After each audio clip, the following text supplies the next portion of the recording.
Welcome back to another episode of Rock Boys Football. Iowa State heading into 2024 just feels like one of those programs that not enough people are talking about as legitimate contenders in the Big 12 heading into the fall. And you start taking a look at how this depth chart, how this roster is built heading into 2024.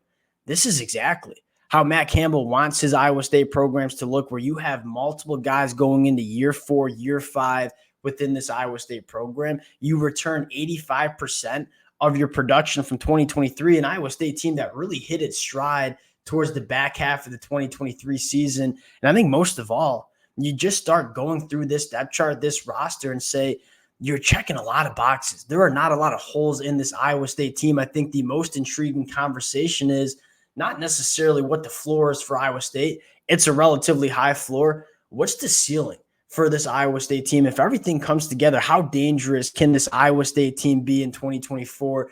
That's what I want to dive into today. Before we do, and as always, just want to say thank you to you guys. And for y'all who've been rocking with the fellas for the last couple of years, you know this is kind of my favorite time of the offseason, where we get to dive into depth charts, our schedule predictions heading into 2024. I would love to hear from you guys. You want to drop your schedule predictions, give your ceiling, give your floor. We'll chop it up in the comment section. And for the Iowa State fans, if I missed some impact players that you think should be added to my notebook, please let me know in the comment section. I always learn a ton from you guys. And without further ado, let's get into this one. And I think you got to start on the offensive side of the football with quarterback Rocco Becht.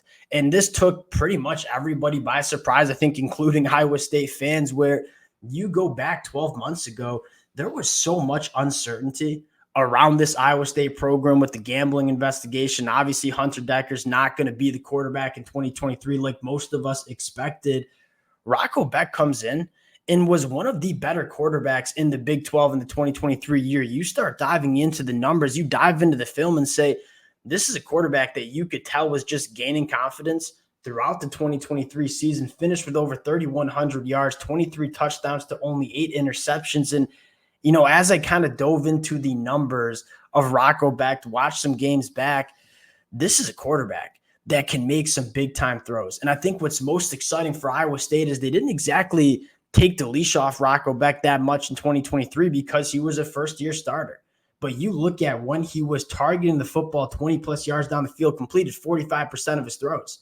Now, he only attempted 11% of his throws going 20-plus yards down the field. What I'm most excited for is what happens when Iowa State has a little bit more confidence in Rocco Becht heading into 2024 after he showed he's one of the better quarterbacks in the Big 12, and they take the leash off him a little bit. They ask him to push the ball down the field a little bit more. They ask him to make some of those high-level throws that we all know he's capable of doing.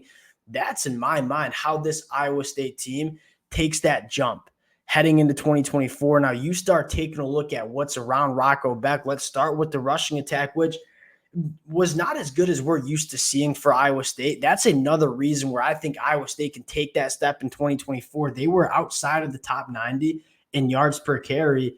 You look at this backfield, headlined by second-year running back Abu Sama, who averaged 7.3 yards per carry last year.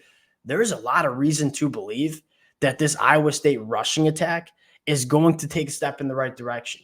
Then you start taking a look at the playmakers around Rocco Becht. At least in my mind, this might be the most talented wide receiver room that we see Iowa State had in probably the last 5 years, maybe outside of the year with Xavier Hutchinson.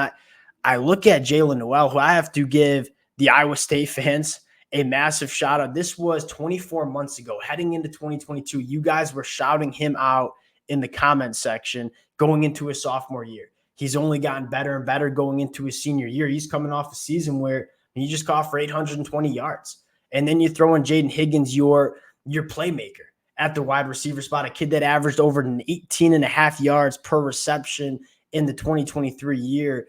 I look at the wide receiver room around Rocco Becht and say, you got two wide receivers and Jalen and Jaden Higgins that legitimately could go for 1,000 yards in the 2024 season. So I think the run game gets better. I think Rocco Becht gets better going into year 2 as a starter. And I think the wide receivers and all the chemistry that they were able to build in 2023, that probably only gets better as well. And then you look at the offensive line and say, Again, this is exactly how Iowa State wants their offensive lines to look, where you have a ton of guys that are going into their fourth, fifth years of college football. Your only kid that's not going into his fourth or fifth year is Brandon Black at the guard position, who played some really good football as a true freshman in the back half of the season. Don't get me wrong, there were some growing pains with Brandon Black as a true freshman, which is certainly to be expected. That being said, you look at the last 5 games, he only gave up 1 sack, only 4 quarterback hurries. This was a kid that hit his stride heading into the back half of 2023. You bring in a veteran tackle in Jalen Travis from Princeton, who had multiple big-time Power 4 offers. I look at this offensive line and say it's an experienced offensive line. A lot of these guys have played together for the last couple of years. That is how you want your offensive lines to look. And quite frankly, not a lot of Power 4 programs have these kind of offensive lines with how active they've been in the transfer portal. One thing that I think we're going to see separate a lot of offensive lines is the chemistry and continuity of offensive line units that have been able to stay together for the last couple of years. That's what you get from Iowa State on the offensive line. So I start looking at the boxes that Iowa State checks and think they have a quarterback that can win at a very high level in the Big 12 and Rocco Beck. I think the rushing attack gets better. They have difference makers at the wide receiver spot and an experienced offensive line that has played a lot of football together over the last couple of years. I don't know if there's a single box that's left unchecked for Iowa State on offense. Now, I think the question is just how good can this unit be in 2024? You go to the defense and you kind of just start with trusting the Iowa State defense. They've been a unit that it really doesn't matter what the personnel is. They're always a solid ball club on the defensive side of the football. Now, you look at the secondary, that is no doubt in my mind where the strength of this Iowa State unit is. Even losing a guy like TJ Tampa, who was phenomenal in 2023. You look at Miles Purchase. I mean, 15 pass breakups last year, was targeted over 50 times, only gave up a 52% completion percentage. When you play opposite of TJ Tampa, you're going to get a lot of targets.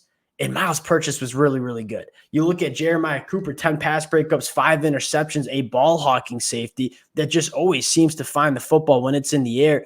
This secondary is going to be very good for Iowa State. My big question for the defense, and I think this is probably the biggest question that you have for Iowa State in general in terms of what their ceiling looks like. How good can this front seven be specifically getting after the passer? It was a problem for Iowa State in 2023. You look at their leading sacker, it was J.R. Singleton with 3.5 sacks. They only sacked the quarterback 3.5% of the time, which was outside of the top 90.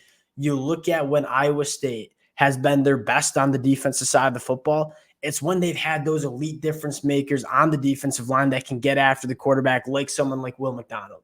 You look at this Iowa State team specifically in that front seven, you have a lot of guys that have played a lot of football, right? J.R. Singleton, Dominique Orange, that's a really, really good unit on the inside. I think the question is, can Tyler or Joey Peterson kind of emerge as those 5 to 7 sacks per season kind of guys? Because you look at Iowa State, where they struggled, it certainly was not in the secondary. And we don't have any question marks about the Iowa secondary heading into 2024. I think the big question is, can this front seven manufacture just a little bit more havoc, a little bit more chaos, and create some of those negative plays that win you football games? I don't think it's a coincidence that you look at all the top defenses across the country from the last 5 years. It all starts on the defensive line in terms of stopping the run, getting after the passer. Can Iowa State's unit become that unit in 2024 is probably the singular biggest question mark about this Iowa State team heading into 2024. And you get into the schedule. I think the schedule is really fascinating. It's not necessarily an easy schedule, but the first 6-7 games, they're very gettable for Iowa State. So we're going to go through this schedule, give wins, give losses, and then kind of highlight those toss-up games.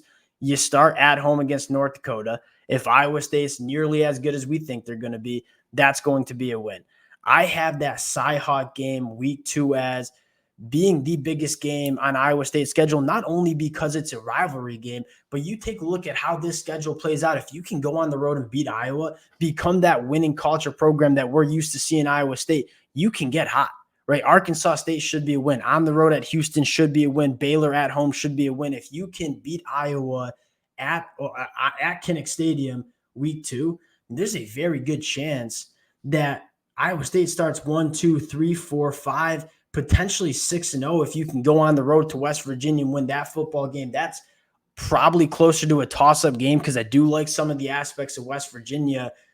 That's a really, really gettable early schedule for Iowa State. And why it's so important is it gets very difficult towards the back half of the season. Your last 6 games are not necessarily it's the gauntlet of the Big 12, right? You look at UCF, certainly a winnable game. I love that you get UCF at home. Hopefully it's a little bit of a colder fall afternoon for Iowa State.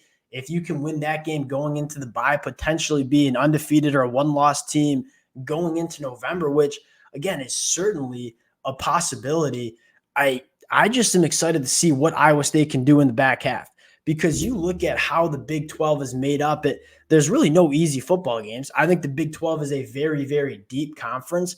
That being said, there's always winnable games. There's no Georgia. There's no Alabama on your roster where you're kind of just chalking a loss. Texas Tech at home, certainly a winnable game. On the road at Kansas, you're going to play that at Arrowhead Stadium. I'm a very big fan of Kansas, but we know that's certainly a winnable game as well. Cincinnati should be a win. On the road at Utah is probably that game where it's hard to sit here early and say Iowa State's going to go on the road to Rice-Eccles Stadium, one of the hardest places to play and win. And then you get Kansas State at home to finish out, which I have that game circled as I wouldn't be surprised if Iowa State, Kansas State are facing off for a trip to the Big 12 championship. And so I look at this Iowa State schedule and say, if you can start hot, and I get Iowa's not a conference game, if you can win that game, potentially start your season 5-6-0, and then get into this gauntlet and just get hot, win some of these toss-up games. This is a team that I think the ceiling is probably around 10-2. And I think the floor is relatively high at 6-6. I would love to hear your schedule predictions in the comments section. I have them going 8-4 right now, but I think the ceiling is 10-2. I think the floor is relatively high with a bowl game at 6-6. Would love to hear from you guys in the comments section. Appreciate you guys rocking with the fellas. Again, if y'all do enjoy the content, consider subscribing to the channel. Appreciate you guys. We'll talk to y'all later. Peace.